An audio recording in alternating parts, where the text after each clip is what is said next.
I'd like to hear what you have in mind, Jeff. I was gonna bring that up under other business. I actually have a motion prepared. Well, perhaps it's prudent if I made a comment at this point. Madam Chair. You can comment, yeah. Without knowing what Jeff has in mind, I'd certainly like to hear part of our discussion. But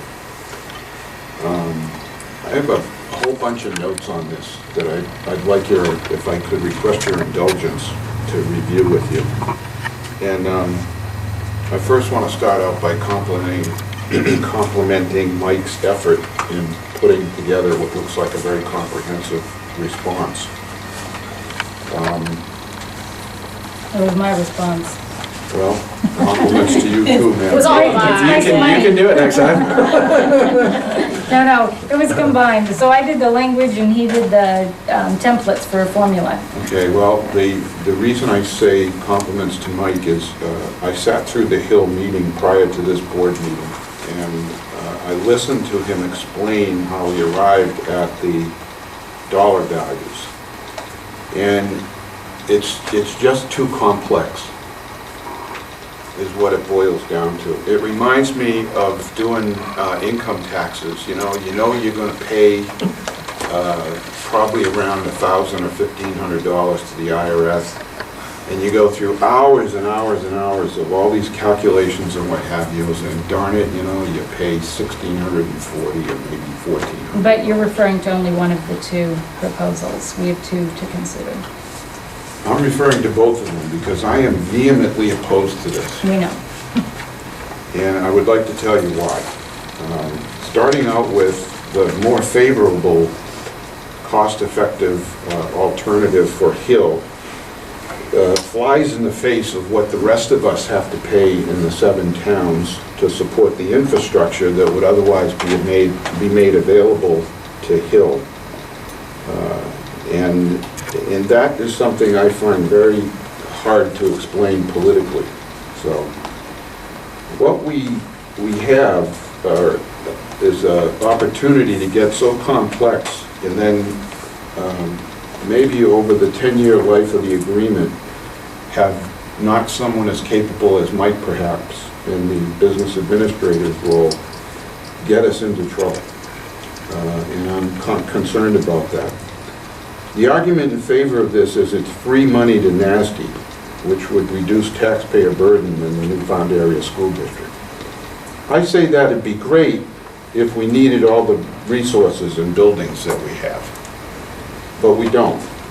So we should save $4 million instead by closing a school. With only 2 days to create such a convoluted approach to justifying why Hill would get a free ride compared to all 7 of us remaining towns, well, why not respond to this bid with just the opportunity to invite Hill to become part of the co-op and share 1/8 of all our costs? Our business administrator states that our cost per pupil is prohibitive. I ask, why is that? I say we should do better for our taxpayers and manage our resources more properly by eliminating resources we just no longer need. So let's lower our cost to the cost per pupil that's prohibitively high and make it no longer that. To the NASD taxpayers first. Then consider opportunities for free money, including, for example, grants that won't cost the district $250,000 after several years after they were started, when we found out that because of several administrators later, they weren't administered properly. Or maybe Don's idea to equalize the rate paid to Franklin and give them what they pay Franklin, the opportunity to come in to Newfound at the same rate because they want to. So why wouldn't we consider that as a market opportunity? Because I see this being referred to as being competitive market-wise. I asked a few questions about this, if it's going to go on the warrant before the voters, to see if the voters are going to be able to give us their public input on this, and we don't know yet. So I don't see how we can go forward with a proposal of any structure to respond to this, other than at this point to no bid it. I asked it if it's capped to a max, or do we have to take them all? Well, it's not. There's 63 students, but I was told personally at one of the meetings I attended in Hill that if the opportunity is presented to them, because it's so attractive to go to Newfound compared to where they go now in Franklin, that we should figure that all the homeschooled individuals will also want to come. So maybe it would be 100 students, which on the positive side would be more free money. I asked one of the homeschool parents about that, somebody who's really involved in the TTCC and has several children, and she said, no, they would probably still be homeschooled. That she would look at each individual child, but would probably not send them to public school. They don't keep them home because of the Franklin school. They keep them home because of public school not serving their needs as religious people. Well, be that as it may, I was given a different perspective. The area would be, the area agreement, which is what this is asking for, would be for 10 years. I think that's a bit too long to commit to someone that, to an organization, if you will, the town of Hill, that would be riding on the backs of Newfound infrastructurally for that period. And to invest this time in this is penny wise and pound foolish. The superintendent wants to spend time on improving student outcomes. Why on this for only $750,000 on a $22 million budget or income? To paraphrase policy DEAA, which says how we apportion all of our capital outlay costs and operational costs of the district, it will be based on actual cost per student, according to average daily membership. Why isn't that going to be the case for Hill? And the answer is because it's not competitive market. No, that's not true. It is based on actual cost to the Newfound taxpayers. Here we go again, interpreting policy for what the market will bear, except, of course, for the Bridgewater Hebron withdrawal, but I'm not going to go there. The Project Promise idea was a good idea, but we didn't follow the requirement of the grant as boards and administrators, which is in the charge for the 10 years for the agreement. And Mike's proposed formula is complex. It's far too committed in too short a period of time. We have both obligations and opportunities to fix a broad spectrum of problems in our district, but finally acknowledging that less will be more is necessary. That's what's going to be fairest to the taxpayers and our remaining teachers in an overdue, equitable agreement with the Teachers Association, and to the support staff personnel who may not have been fairly compensated over recent years. That needs fixing. Ultimately, this would also benefit our students by allowing us for a big-time change to finally focus on improved academics in this district, instead of all this administrative stuff that we've been dealing with over the past several years. I'm just opposed to this because it's far too complex, and it's not something that's conducive to the opportunity before us to get our resources under control by reducing the budget far more than the $1 million that we would get in revenue by taking advantage of bringing Hill in here.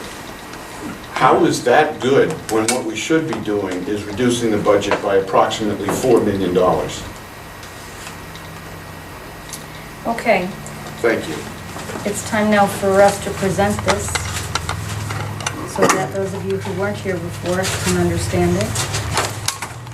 So I'll start and then turn it over to you. Okay? So we have two templates here for you to look at. And the first one, if you go into the 4th page, we just took the Franklin formula and used that. And if you look on the first page, you can see that these yields projected per pupil costs were $16,674 for the middle school, $15,431 for the high school. just hold that thought, because that might be different. We had a late discussion on that where that might actually be changed, correct? If we applied their adequacy aid. Well,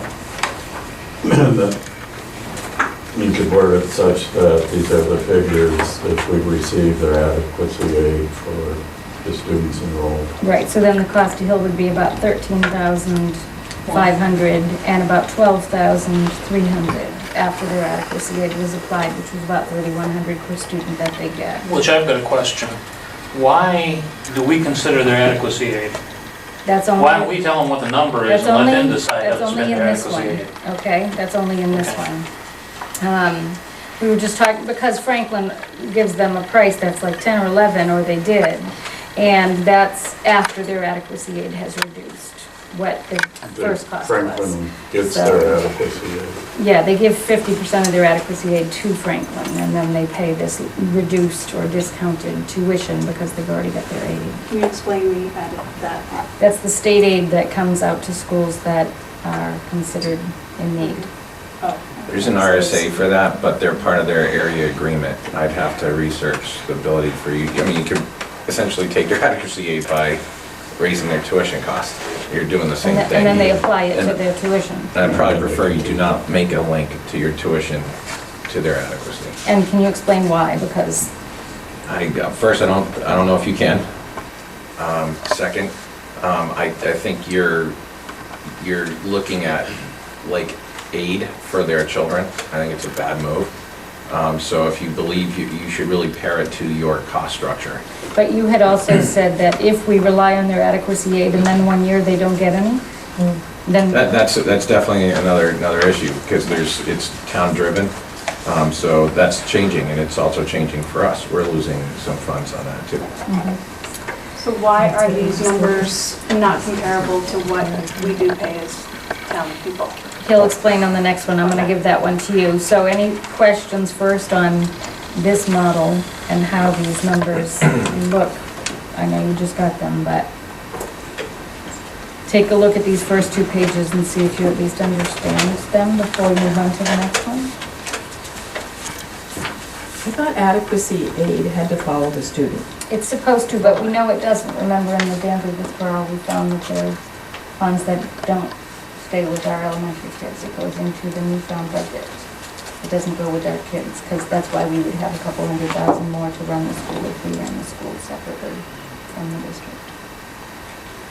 So it doesn't, it's supposed to, it doesn't. So yeah, in this district, adequacy is pooled between all 7 towns and then distributed out based on the district. But if you have less students, I thought you got a certain amount per Per student, student. adequacy is Less based on students. multiple different numbers, And the calculations. economics of the town. Special ed, SES, there's attendance, there's a lot of things that go into the adequacy But- formula.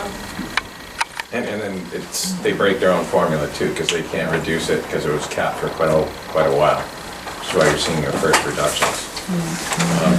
I just, this is just a formula, so we did not. And this was just the one they already have in their agreement, so we just said, let's replicate it and see what it comes out to.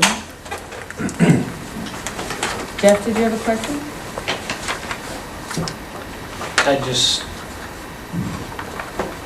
It's magic math. I mean, we're playing with numbers that aren't real, and we can make them be whatever we want them to be. So, I'm just looking at it as, what does it matter? I mean, we're taking numbers, we're inventing them, we're playing with them, and, So Well, just just to stop clarify, we're there. not making them up. Back up what you to just a said. degree, we are. Why? We aren't, these are actual numbers. These are your budgets. These But are we can numbers. change that number if we take this out or we add this in. You don't do that with business? I mean, I understand this might be complex. It's not But the it- complexity of it, it's the fact that it needs to be simpler in this agreement. I will tell you that, I've never seen a tuition Exactly. agreement, an area agreement that it's simple. It's a complex formula because there's lots of complexity that goes into these calculations. And because they're always 10 years, so you want to cover every possibility. I can tell you if I ever gave up on an idea just because I wanted it to be more simple, I certainly wouldn't want to teach my kids that. Sue? Well, Hill would be providing transportation for their children, so that certainly would make their tuition less. Right, I would that's think. I mean, taken their out. cost per child less. Yeah. Right, I see that that's taken out. And their so. special education tuitions that are unique to their children are also taken out because they would pay them themselves. And Hill would reimburse Newfound for any students participating in the vocational programs at Plymouth.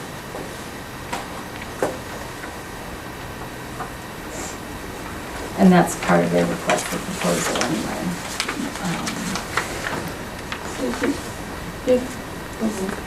If one of their students required a one-on-one aid, They pay for They it. would pay for it separately. Yeah. that's A what I thought. 128, any specialized equipment, yeah.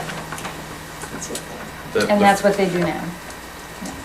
To make it simple, the first option is looking at per pupil cost, backing out the cost that they're not gonna share.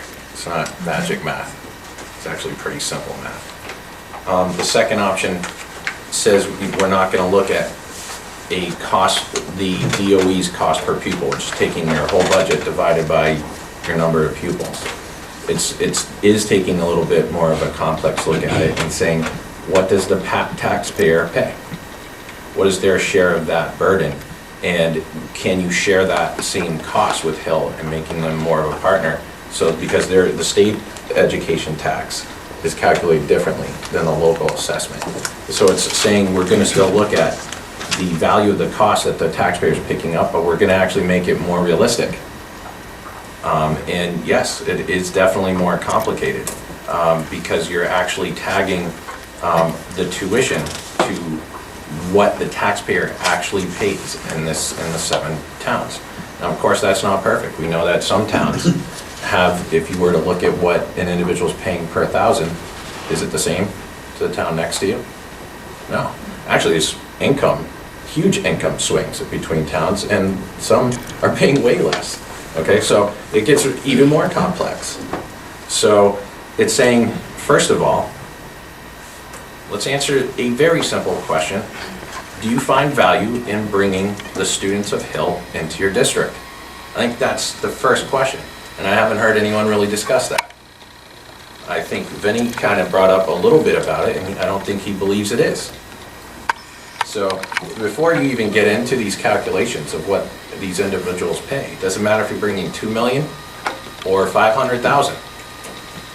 Do you find it valuable, and this should be the first question anyone asks, to bring these students into your district? Madam Chair, may I address that? I think that's an important point. Okay. Early in the discussion, there was thoughts about enhancing the cultural value of having another town's students in our district. And while that would be true, I think, for the numbers of students that we're talking about here, I don't find that to be true. I think we're all of the same demographic, but the real value is in the opportunity that we have before us, resource-wise, to straighten things out. And that's of greater importance, I think, to our district, because if we can manage with fewer resources, we can get a budget that's equivalent or more along the lines of our cohort districts and be able to do much more and fix many of the issues that we have in this district. I am afraid that if we go forward with this, in whatever form it takes, that will prevent and delay us from fixing the problem longer still. This has been a trend for several years now. It's not stopping, and by the time the students actually got here, if we went forward with this, they'd probably bring us back to where we will be next year anyway, as a result of the downward trend in student population. So the value in not doing this is exactly that. The opportunity to fix our own problems first is more important in my mind. And this would delay us from doing so. Why can't we fix the problems you claim with the students being here? I think that taking the students in is going to create additional overhead and staffing requirements that are unforeseen.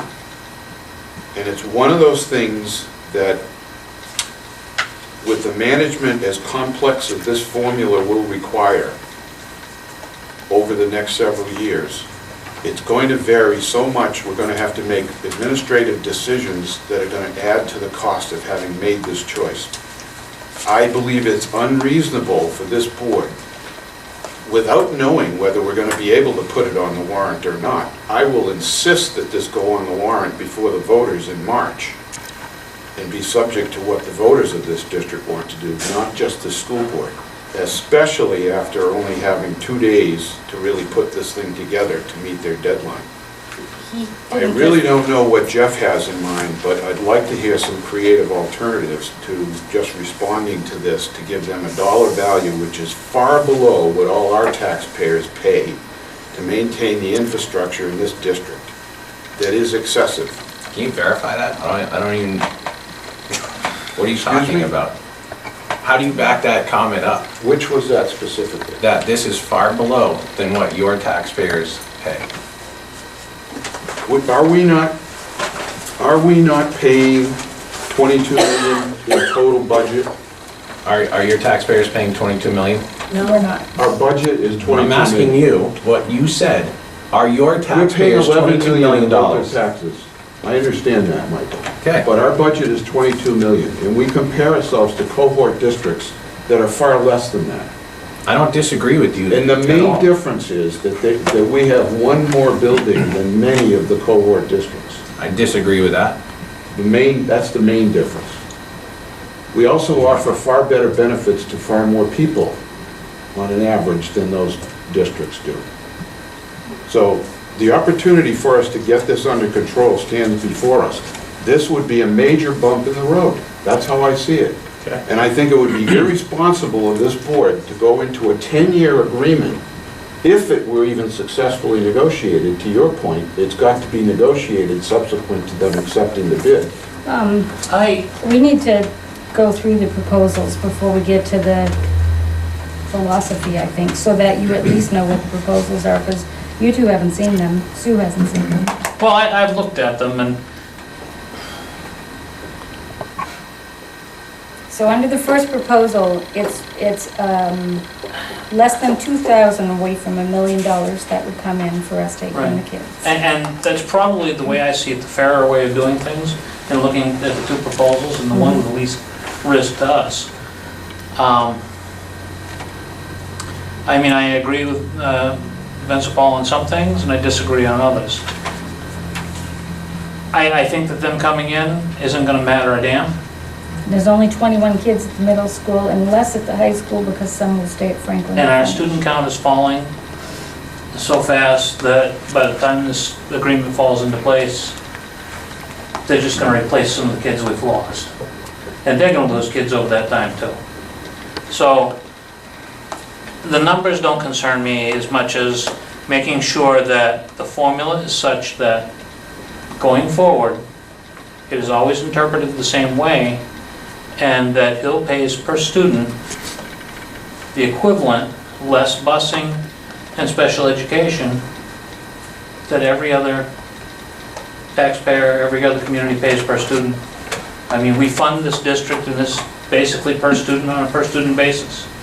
Yep, we do. We're the Yeah. only one in the state that still does. And I think that as long as they're paying an equivalent piece with no So you like. basis, I don't want it based on their aid, which may change. I don't Right. care what they get for aid. Right. I know what it How they costs per pay the bill student. doesn't matter. Right, that's the way I look at it. Yep. Stacy? Would it make sense, because I'm kind of hearing two things, and so would it make sense for someone to make a motion to agree that we'll go forward with a proposal first, before we actually talk about a proposal? Like, does that make sense? Does the board believe that Right. submitting a proposal is in the best interest of the district? So that So answers that way, my then question. you know whether the board supports it or not, and then if the board supports putting a proposal in, as it's in the best interest of the district, or not putting one in, Mm-hmm. whatever that looks like, then, you know, I mean, if the board doesn't support it, then we don't even need to go to the next step. But if the I- board supports it, then we can actually have a Yes, conversation. yes, and I think it's a shame that we didn't do that at least 6 months ago when we went to the Hill meeting and then we met and then we set up a subcommittee. It should have come up before. But yes, does anyone want to put forward a motion that we give them a response to their request for proposal in the form of a proposal? Madam Chair. Or not give them. Hold on, I need a motion first. So kind of extending the day, is that what you're kind of, Yeah. no, okay. I would move that we put forward a proposal. Okay, and I would second that. Yes, Vincent Paul, now we're at discussion. Okay, I was going to say, okay, since there's a motion on the floor, I'm going to vote against it. But I was going to say, since Stacy suggested, which I think is prudent, probably a little early at this point in the discussion on this topic, but that a motion be put forward, I was going to move that we no bid this. Okay, well, we'll have to That's take pretty a clear. vote. That's the same Basically thing. the same thing. We have to take a vote on this first anyway. Doing basically the same thing, I don't disagree. Yeah. I just think that we should have probably a little more discussion on this for the benefit of those that weren't part of the exercise of creating all this data. And so I'm a little reticent to move to no bid it or to even vote on Sue's motion at this point, because I think it's a little early. But I personally don't want to vote on this because I don't have enough time to look this over. I really don't. And I don't want to make a mistake. So- Okay, so you can abstain, but we need to, if it's a no vote, then we can stop our discussion, so we need to take a vote so that we can either move forward or end it now. I'm kind of torn here. I'm not opposed to it, but I want to be very sure that we fund it in such a way that it doesn't bite us. That's a different question than whether or not we submit a Right, proposal. so I guess, So the first question is, do we submit a proposal? And like I said, I wish that this had been a movement 6 months ago, so we wouldn't have spent our time. well, 6 months ago, we voted on looking into it. Yeah, And I still agree that we should have looked into it, and I don't see anything wrong with it. What I'm seeing right now is that I've got to consider something in 2 days. I mean, I got to make a decision on something and be submitted in 2 days, and I don't think that's an appropriate amount of time to deal with this. okay. So, So I guess I would say that we'd have to go in with a high bid. okay, and I would like to ask Sue, I don't know if you'll accept a friendly amendment since I'm the second, but given what you two have said and the fact that Ben's not here, who's also on our committee, is it possible that we vote to, or we vote on whether or not to put a proposal forward, but condition it that we can't do it right now? That we can't meet their deadline? I don't know. Yeah, well, that's my feeling. I would like to put forth a proposal, but I don't know what. Having just seen this, I don't know what. I think we can discuss the what. Jeff, what I hear you saying is that you aren't against submitting a proposal as long as it's appropriate. Okay, so why don't we vote on whether or not we're submitting a proposal first? Not what it is, not when it And if is, it's not appropriate, then you can vote no at that point. but whether or not we actually want to submit one. So that's the So we're first just voting question. whether to try to come up with a proposal to submit. Does the board support Hill students coming here? That you're Well, willing to that's submit? not the motion. The motion is to Right. submit a Proposal. proposal. And that proposal could include no bid.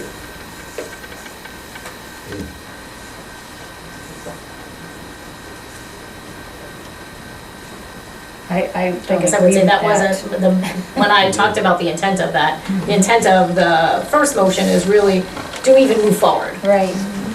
And if the board agrees that we should move forward, then what does that proposal look like? Or if you can't come to terms with a proposal in time to get it in, then you don't, you know what I mean? Then you vote that we can't do it in the Right. timeframe we have. They're actually looking for a hard number right now. Well, if you read the RFP, It doesn't they really- don't even ask the question. We had to call them. It's, They don't ask for a I mentioned number. this in another, in our first meeting. My last response was an 85-page, very detailed response that included dispute resolution, right down to, no, it could actually sit as a contract, so it left nothing to the imagination. This, It's very vague. and we did talk to the person I think that would be influential in working with Hill to make a decision. And they want a creative way of looking at tuition that's not just a straight cost per pupil, which anybody can look up on the DOE website. They wanted it to explore sharing costs and also look into the cost that Hill has to pay too. This is, I've worked with a couple other school districts where they have approached tuition this way, and they've left it more open to the district on who comes to that district too. You can add caps to these kinds of agreements, where you can say we'll accept, all or a portion, or to cap the number in the future. None of those were discussed, and none of them were even Well, they questioned in said, they the said agreement. all. Their request for proposal said we would accept all the students. And the reason that they put that in there is for our own protection, because there've been districts in the past that had area agreements where all they sent to the receiving school were their special ed kids. And then they gave money to their other kids to go wherever they wanted to. And so that, we don't want that. So we could respond to this proposal with a very simple cost statement saying that we will charge them our cost per student, less special ed and busing costs, Which is what this first model it really is. without actually giving them a number. We could, that's right. That's what the I A1 would support number is. But we needed, yes, but we needed numbers for our discussion, because we talked about that. We talked about just giving a template. First question out of your mouth would have been, how much is that? Because the money does matter. If we're taking in, that's the revenue stream we're looking at. Yes? Well, and I think 63 to 100 students isn't going to affect us so much that we won't still want to do something else. Yeah. There's so few coming in. Yeah, my concern isn't the students, my concern is the money. But, I and the don't think money, you mean if it you that way. have. Well, I think I- you're very if you concerned have- about the students. Well, It- yeah, all right, but But I you think- understand. Yeah. Yeah, the second part of it is that it must decrease your cost per student for the district or for Right. those schools. If you So- have 63 children coming in, being paid for by Okay. somebody else. It has to, I'd like to It call, does. I'd like to It call, absolutely does. I'm gonna call the motion because we're spinning around without a decision on that. So, and I'm gonna go person by person. So the motion by Sue was that we put forward a proposal in response to Hill's request for proposal. And so Jeff, are you in favor? yes, Christine? Don? Yes. Vincent Paul? No, I am. Sue? yes. Okay, right now we can talk about what we propose. Madam Chair, the point that Mike just made about having to negotiate this and come up with the 85-page proposal you did in prior experience. It wasn't a proposal, it was a contract, Yeah, right? contract, No, that's that my was my point. RFP response. Oh, okay. Well, the point is, the amount of administrative time that is going to be required to deal with this, and the amount of educational time and the impact on what we are needing to do in our district to improve the curriculum is a fundamental premise that I have a problem with here. We have an opportunity to make progress by fixing that big time, and this is going to take away from our resources again. That's how I see this. I know, but if 10 kids moved into the district, would they mess us up that much? But it's not 10 kids, it's 63 plus some of the homeschoolers that I was told will take advantage of this, and that number is likely to be higher. So is it 100, which I was told it would be? Maybe not. I guess I would- It's all speculation, but there is so much administrative work to bring them in as a non-full paying member of the district, as an area agreement member. I think it's not prudent of us, and we just don't need to expend the resources on behalf of our students and our staff. We've heard you. Can I address that just a tiny bit? Yeah. And I first, Sure. I would just like to add, so while I appreciate that you'd like us to save our time, I will tell you, I've spent more time on Bridgewater Hebron withdrawal study than I have on this proposal. And so our time is always You divided mean so far? so far. And it Okay. could, if you actually withdrew, it actually would be far more time. Our But how time is is that taken up relevant to by, Hill, Madam Superintendent? well, because you mentioned the fact that this was taking up our time. Everything we do takes up Okay, time. and the point We I'm fill making them on in that and is we that figure out how to do it. administratively and contractually, You let her finish. it Yeah. would also take up far more of your time. Everything we do takes up That's what I'm concerned time. about. It's just not fair to our own students. Are you finished, Stacy? Yes. Mike? These opportunities happen once in 50 years. That might not mean anything to you, but it's probably not going to happen again if you lose this. Again, it goes back to, are these people, do you want to bring them into the community? Because if you do, there's two philosophies. There's a cost per pupil, which is a more simplistic way of looking at it, and a lot of people in the state do, but it's not reflective of the cost of the taxpayers. So I'm giving you a second look at using the local assessment as a basis for a tuition rate that can bring in almost $1 million to the district and improve the efficient use of your buildings. Is it possible that your enrollments will decline in the future? Yes. We can talk about hypotheticals all day, but if you want to look at this going forward, to protect yourselves from cost risk, you do not want to set a stagnant base. So we didn't do that in either one of these. So you need to tag it to something that's realistic. The local assessment, which is the pain you feel in your wallet, or the cost per pupil, which is what you see as the gross budget pretty much every year divided by your number of students. So these aren't, I mean, as complex as they may seem, I think anyone who's worked in engineering, this is nothing. The complexity to manage, because I've heard that this is difficult to manage, our out-of-district tuition placements for special ed are much more complex than these. One IEP is infinitely more complex than this agreement. I mean, I'm just trying to be honest, to take away the rhetoric and the emotion a little bit. That's why we're the ones that have to manage it. We're the ones that aren't complaining about it. This is an easy billing agreement once it's in place, and yes, guess what? It will take a little bit of effort, but none of us took these jobs to not exert effort. That's what we do. So we worked hard to give a possible alternative, understanding that there's probably no way they would accept a straight cost per pupil dollar amount after our conversations. So it is more complex, but I think it's an intelligent way of looking at, giving you a base that is changing every single year, and also protecting you from some of the costs that could potentially be dangerous to the school district, which are these individualized costs. So that's what's really here before you. Anything that you bring in, of course, is going to have some effect on helping your taxpayers, lighten the burden. I think it's something you should consider. And if it means giving a more vague response, we could do that. We could say we are interested in doing this. The time that it would take to do a more thorough analysis would be 4 more weeks, and then give them the option. So I think those are on the table. We don't have to emotionally throw this away if you don't want to. Sue?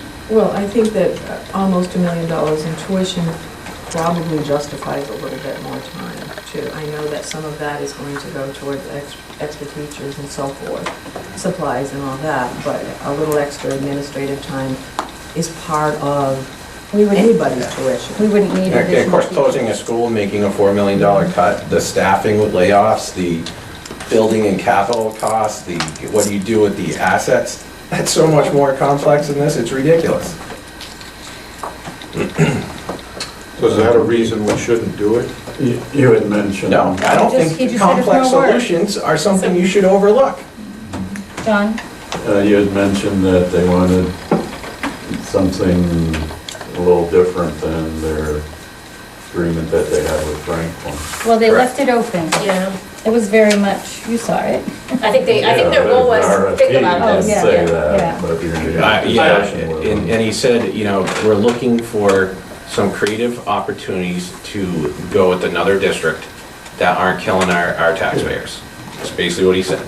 So the idea is to That's not say, you're not, necessarily creative in terms of the methodology to Like a come up motion. with the cost. Sure. Jeff, I'd like to make a motion that we respond to their request with a vague definition of how we would arrive at the number based on our current, our cost per pupil less, could I suggest something? yes. To make the motion a little clearer?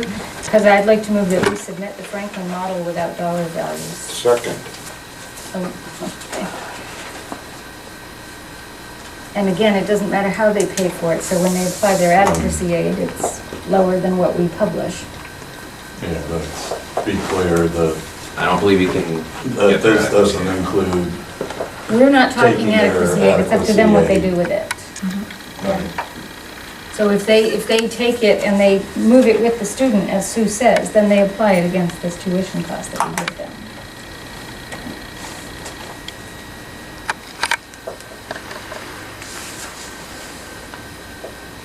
Which comes almost, well, it really does come down to what Don had suggested with the other formula, by adding the 10% at the end. The Franklin model is inclusive of adequacy. You're asking to, so it just, they just have a much lower cost per pupil than us. So it's in addition to. no. Not, not on these 2 pages, It's your example A1. yeah. The And then cost per it's- pupil, if I Yeah. base the tuition on it, And then it's clear that they keep their adequacy rate. I realize that, but that's not the Franklin model. Okay, I can make but on that here it says adjustment. the Franklin model. Yeah, okay. So that's what I mean, That's what these you're- 2 okay, pages, yeah. right. Would like to call the question, Madam Chair. Sure, she was trying Can I just ask first. one more Yeah. question first? Yeah. Is that- Why is the sped tuitions and the transportation, why are those figures different on each one? Can you just explain that to me? It happens to be the documents, one's looking back 2 years and one's looking at a 2015 rate, because we have those. I can't go utilize a DOE 25 from 14 because your last one completed was for fiscal year 2013. They use a cost adjusting method of taking their MS 22, which I couldn't use the most recent one. I had to use it in line with their examples. So I went back, it's about 2 years, MS 22 from, what is it, FY 14 or FY 13? So it's the FY 13 MS 22, which outlines the projected budget that the taxpayers would, the appropriation for FY 14. So then I have to use as an adjuster, they're looking for what would be the increase from 13 to your projected budget. So they're using the DOE 25 for the expenses to say, how did your actual expenditures increase to your appropriation? And they're using that as a way of increasing the appropriation to find the next year to forecast FY 15. So I didn't use that model though for the next one, so I could get a more accurate figure using an ADM from the 2013 DOE 25. I could use it from our most recent document, which also reflects a lower cost, our lower pupil count. I think that's important to have in this agreement because your cost structure is going to be different for that number of pupils. So, and that would be the end of year report for fiscal year 2014 ending June 30th. Okay, All I set? see. Yep. Okay. All right, so I'm going to take a vote on this. Can you just read the motion? Yes, I move, and Vincent Paul seconds, that we submit the Franklin model without dollar values. So that would be the first 2 pages of the templates. There were 2 templates, A1 and A2. So the proposal is that we submit A1, but without dollar values, just with the template for the formula. Including the footnote. Including the footnote.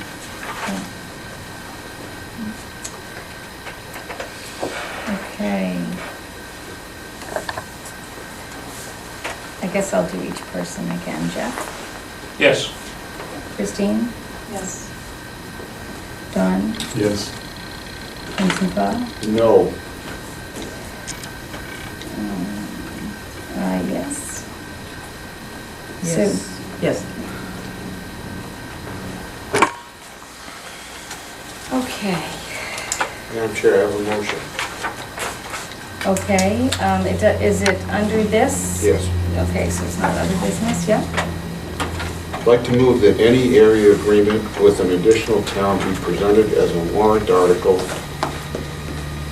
at the deliberative session following its consideration by the school board. Can I make a friendly amendment, even though I'm not a board member, as opposed to an area? This is not an area agreement, it's a tuition agreement. I'm sorry? Yeah, just Okay. to clarify. All right, so you're moving that any tuition agreement go before the voters as a warrant article. With an additional town to NASD. Okay, with an additional town.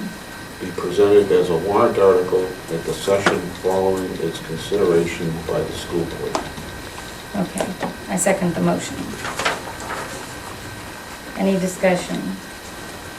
Does that affect Hills being able to agree to a tuition reimbursement agreement? It just puts them in a tough spot because they want to start next fall. Honestly, I think if they would have to vote on a contract, the tuition form would have to be agreed on by the DOE. I don't know the complete legal responsibility of that. And No, I I don't. guess was thinking the process time-wise. For deliver session and to get a warrant article out, I don't know. I have to look at the dates and see if they line up to match. But I don't think you'll have to worry about it. There's no way they would accept that. Well, that's my point. Yeah. Is that wouldn't be decided till March, when the warrant article would be voted on. What did, so sorry. And then at that point, it would go to DOE, right? Not before then. It would go before. No, we would want them to approve all, Process, like process-wise, the it was up to budget. you. We don't we want to go through it and learn about it and make sure that it's approved, and I'm sure that, Process-wise, we would submit this, and if they chose us to work with, we would actually do a tuition agreement, which would be far more information in it. It would outline just about everything in there. And then that would go to the state for approval, to state board before it went anywhere else. if So you put I it on a warrant article and it got voted down, and they may not want to do business with us for that exact reason, because if they spend that much time and get there, and it gets voted down, it could jeopardize an agreement with someone else. And this is just a sort of related question. When Plymouth agreed to meet with the Bridgewater Hebron group, did they bring that up, that if there were an agreement, it would have to go before their voters? But never got an agreement, as far as I know. I'm just wondering. I mean, for our communities, it would have to happen that way. I'm just wondering if that's a norm, but we didn't know. We didn't know, so we assumed it would be a warrant article here, anyway, during the committee. Right? Do you remember that? Okay. Yeah, we asked whether or not it would have to be, and we thought it would have to be. I believe it is. Even though we didn't have. I haven't just It's a gone that cost far yet. item. 'Cause Yeah, I haven't yeah, gone right, there. right. It's cost item and it's a contract for a long time. I can't say with 100% certainty. It's Yeah. the only problem I have to. That reminds me of another motion, yes. Not related, it has to go under other. Okay, so yes, let's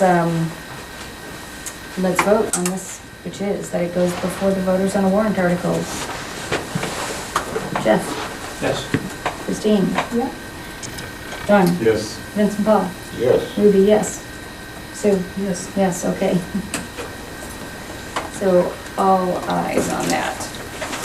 Okay, public comment on agenda items only. Tom? On Hill's agreement. Can you just say who you are? Oh, I'm sorry, for the Tom camera? Caldwell, Bristol. Hill is also going to have to take the tuition agreement to their voters to a town meeting. It may be a special town meeting ahead of yours, but, Right. They absolutely will. yeah. Yeah, absolutely. Yes? I think Annie actually Leonard by law Bristol. we have to do this. you know, Sorry, I don't think they could hear her name. Can you say it again? Yep, Ann Learned, Bristol. I have a comment, and and before I make my comment, I missed the beginning of the meeting where you talked, because I had to come right from work, talked about the staff hires. So I'm not sure whether or not you've hired a teacher that's going to be able to teach AP Calculus. So a yes or no? We Yes. have? Okay, great, so that's going to amend my concern, because my initial concern would have been availability to the online learning lab during the 4th period. I still have a concern about that, because right now, I mean, there's certainly not an unlimited number of seats in the online learning lab, and if that's the only available study period for students to use that resource, I know there's a high number of students that use that resource to take either, making up classes, taking classes that we don't offer online, and I'm concerned with the availability of resources in that area. So for that, for the online learning, students can go anywhere, students can use any computer in the district. So the reason we staff somebody in that room is just so if kids, because we don't, if they need extra help or they need support, but Right. Students can go anywhere in this, so there is access to any computer for online learning at Yep. any point in time. I absolutely appreciate that and have that understanding. What's nice about the online learning lab, in addition to the support of the staff, a lot of classes, I know my son has done this as well, has taken the same classes as other students, so they're able to kind of work collaboratively. So it's nice to have that area where, as opposed to working in the library where you might disturb other students, it's nice to have that resource dedicated for that. Yeah. And if that, Okay, can I just say something protocol? We're having a conversation here instead of public comment, and if there were 30 people in the audience, I couldn't let this happen. So I'm going to say thank you for your comments. Yeah. And yeah, I guess that's it. And yay for AP Calc teachers. My son will be thrilled to hear that. Okay, there is anything else? Okay, and there is no consent agenda because we did them all individually, so there is no motion on individual agenda items. Next, we have approval of manifests. Yes, I Anything believe. to say? I don't know if we did May, so I'd like to do May, June, and July. I would move to approve the manifests for May, June, and July. Second. So Sue moves and Jeff seconds. Any discussion? Okay, all those in favor say aye. Aye. Any opposed? Any abstentions? Announcements and recognitions? I have a couple of things I just wanted to fill the board in on, kind of what's been happening over the summer, because it has been a very, very, very busy summer. And so I thought it would be good to fill you in. So we've had lots of committee work happening. At the middle school, we have a group meeting with a 9th grade English teacher to look at ELA instruction, kind of alignment, where are we at, are we meeting all of the standards? I will also add that Therese has stepped right in and has been attending the majority of these meetings and really pushing our staff. I love her style because she's not one to say, here's the answer. It's, well, tell me what you think. So she really pushes them to really think and engage, and I have heard nothing but positive things from the teachers about that. It's just really getting them to really think about what they're doing and where they're going. So they have been meeting. We have the high school, we have the special ed team has been meeting on the redesign of the high school. They've built a website to look at resources, and so they're really moving along. The middle school and the Bristol Elementary School are gonna do PBIS training. Like I said earlier, we had one day scheduled, the trainer was sick, so we had to cancel it. So Monday, we have our first day of it's a full day of training for implementation in the upcoming school year. The middle school has been meeting, the leadership team on the intervention block. The elementary school, we've had a team meeting on looking at curriculum alignment across the district. So how long do we spend talking about doing ELA? How long for math? Are we consistent? Are we doing foundations up to what grade level? So we're really looking for some consistency across that.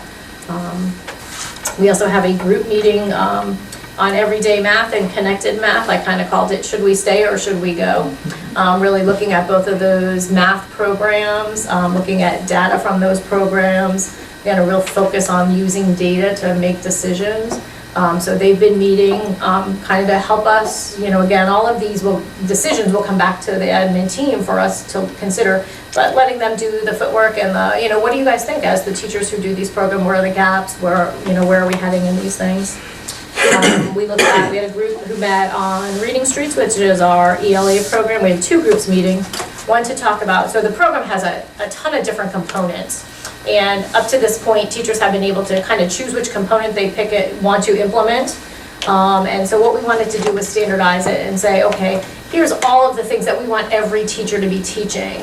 And then the rest of the time, you have the option to pick and choose from all of these other things. Again, trying to standardize things, because if something is good, it should be good for all students. And so that committee met this summer again and developed, I think they've actually finished, they developed a list of what we expect all teachers to be teaching, what components of that, so we have consistency and best instruction. Reading Streets also came out with a new version, so we had a group meeting to compare the two versions. Do we need to replace and go to the 2014 version? Can we stay with the 08 using supplemental materials? Should we just stay with the 08? How is it meeting Common Core and all of those things?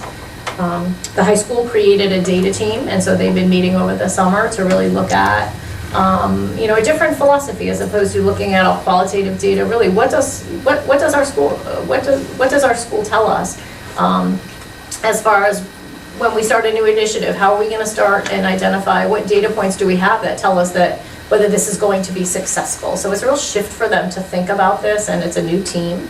So I think Teresa spent multiple hours with that team. Some happenings, we had high school bridge, we had record attendance at that. We had about 60 students. It was about 60 to 70% of our class, which was more than we've ever had.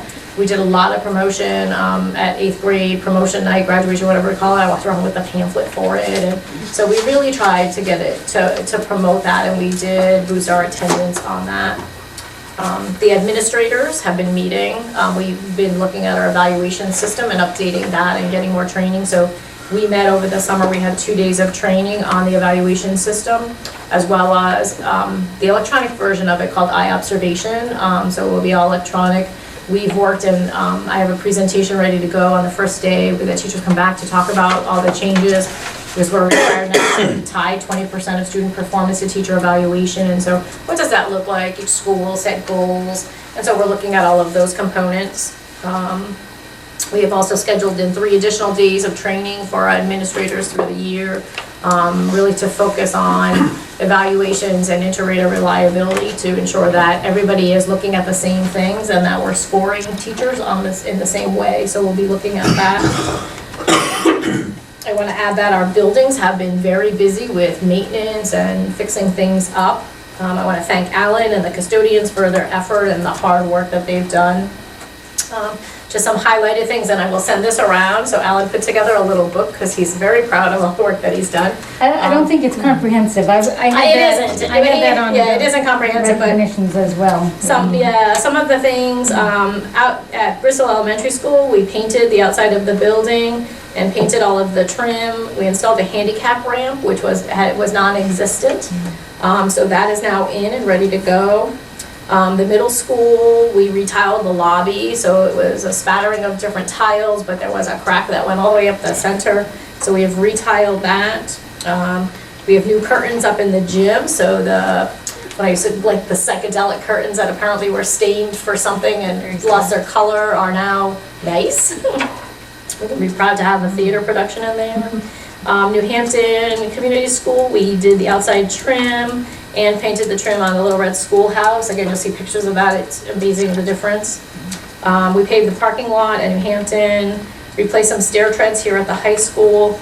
And I'm sure there's more people that were involved in this, but I do want to give a shout out to Chet DeVarney and Tom Donahue, who volunteered their time to come in and paint the shed outside of the middle school, that big old shed. It's multi-colors, it wasn't painted, and so we bought the paint and they volunteered. I think there were a couple other people, but that's the 2 I saw out there who did that. What else? Technology department has been very busy. One of the biggest projects they had this summer was to merge our web to school servers. So every school had a server. We have now merged them into one server so that apparently we can do much more powerful things with it that way. I don't know what that means, but we can. We can integrate multiple programs, because right now we couldn't, the data was being dumped into one server, but it was all, we had parent, like if you were a parent, you'd have multiple accounts for a school lunch. So now this will give us the ability to integrate from student billing to the ease of looking at having one account through My School Bucks. One account with Web to School for families that have kids in multiple grades in schools. So we needed to do this before we can even start looking at some of these other improvements. Now that you've got that going, can we look at sometime putting the Project Promise on the same program? That's one So, thing yeah. I've definitely been talking about, because my school bucks is very compatible, and it can be used as a store for multiple products. So we only use it right now, unfortunately, for food services. We want to actually link that to obligations and the web-to-school software that'll give us multiple billing opportunities. So you can actually look at a variety of rates and services that parents can pay for via credit card or debit card or check. It's K through 12? K through 12, but we couldn't even get started on that until we Until started this happened. integrating and consolidating some of this. Now, would there still be, Sorry. would there still be a charge to pay with a credit card? We can look at that as a board to explore some options with that. Generally speaking, you know, that gets to the board level. Unlike, do you want the district to pick up a convenience charge, you know, so. So other things, they replaced the computers at the middle school lab. The high school, the Mac lab was replaced with PCs, and we also purchased an additional cart of Chromebooks for the high school. The last of the projectors are being installed at the elementary schools. Those are the ones you approved at the end of the year purchasing. They rolled over all of the databases we have, and they were invaluable in setting up the eye observation system, which is now up and ready to go. So we'll be training teachers on how to access it, administrators have been trained, and so everything will be integrated and electronic. What was that again? Eye observation. Oh, okay. Yep. And the last thing I just found out today, which is kind of exciting, but for those who watch the Food Network, I don't know if anybody saw, but the winner of the Food Network star, his name is Lenny McNabb, and I did not know. I'm a fan of the show, but he is actually a Bristol native and went to Newfoundland Regional High School. So I did not know about that. So I passed that on. Oh, yeah? Great thing our students, past students have done. I think I'll stop there. There's probably much more that I'm missing, but I wanted to give you some highlights of some of the things that have been happening. I know it's been busy, thank you, Stacy. The buildings look fabulous. Yeah, they Yeah, look great. it's done a really nice job. I just wanted to ask if there are any comments or questions on our sort of advisory minutes or the report of receipts. Anyone have any comments? So that we don't completely ignore the fact they're in the packet?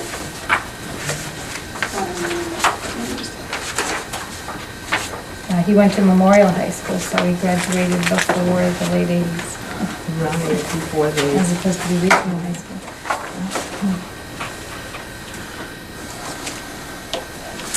We don't correct these, correct? Correct. Okay, yeah.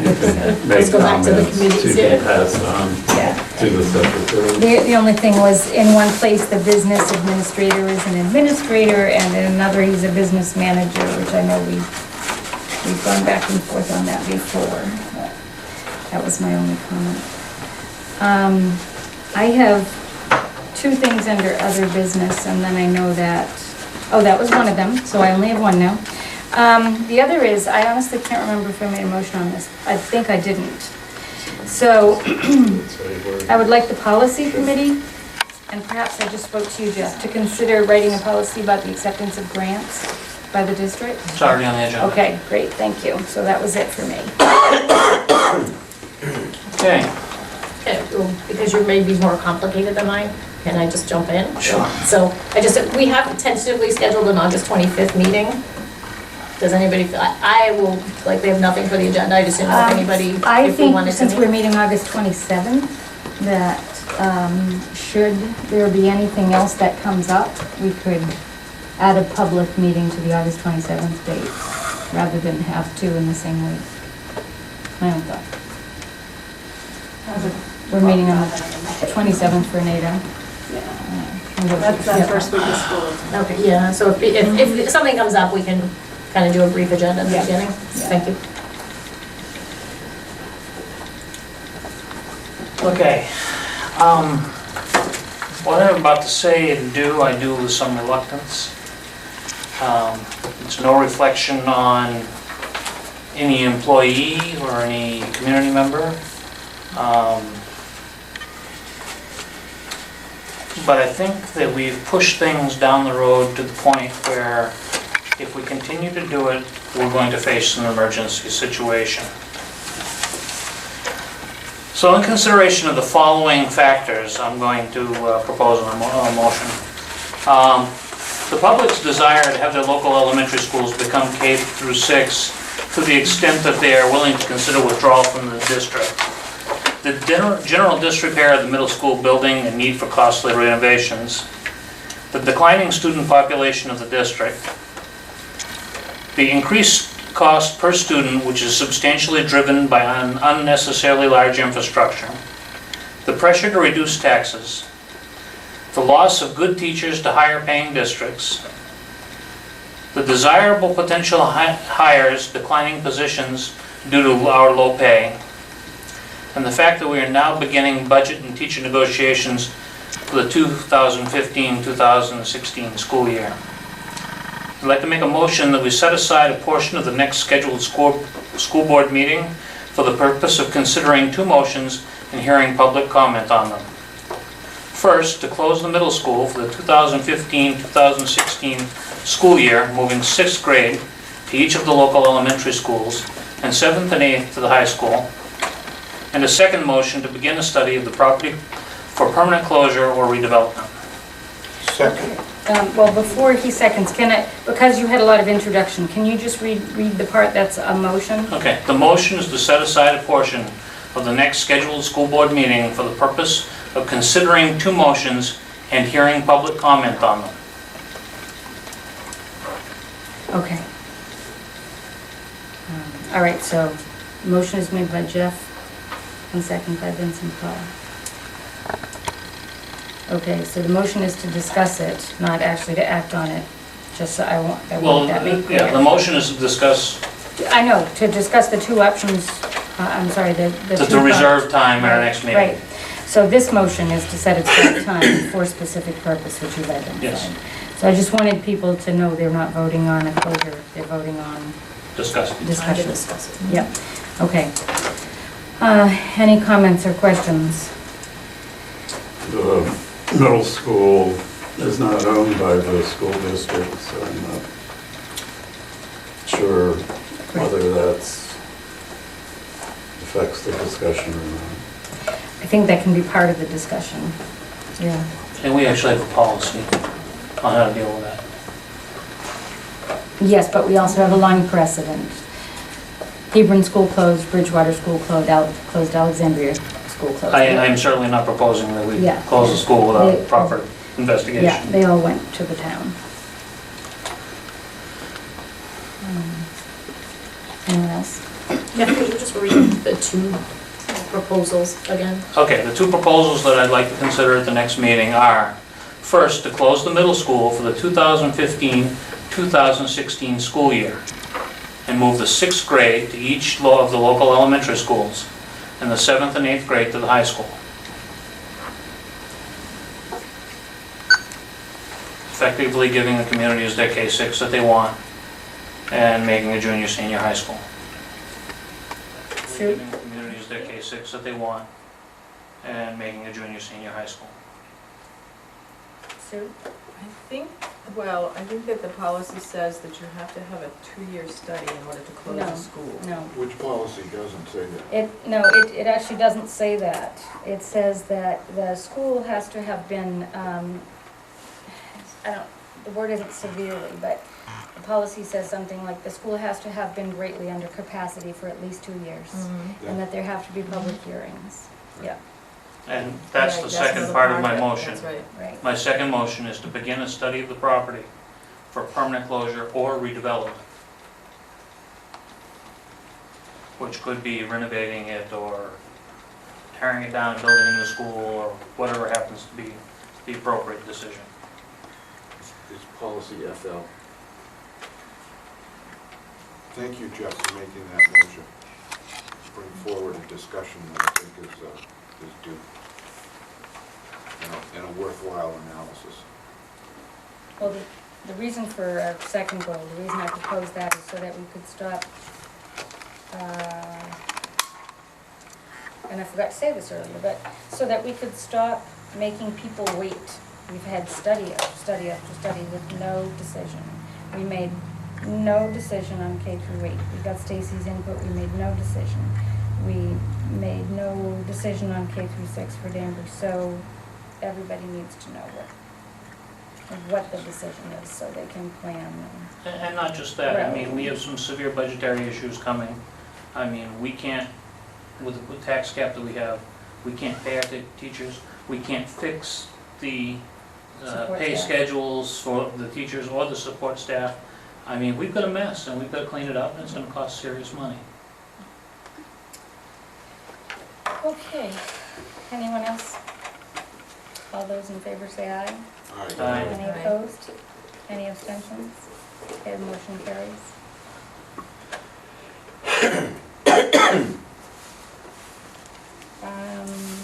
Any other business? Do you have a motion to adjourn? At 8:48. So moved. Okay, she moves the second. Second. Who's doing seconds? All right. It was relatively not uncomfortable in here tonight. I thought it'd be roasted.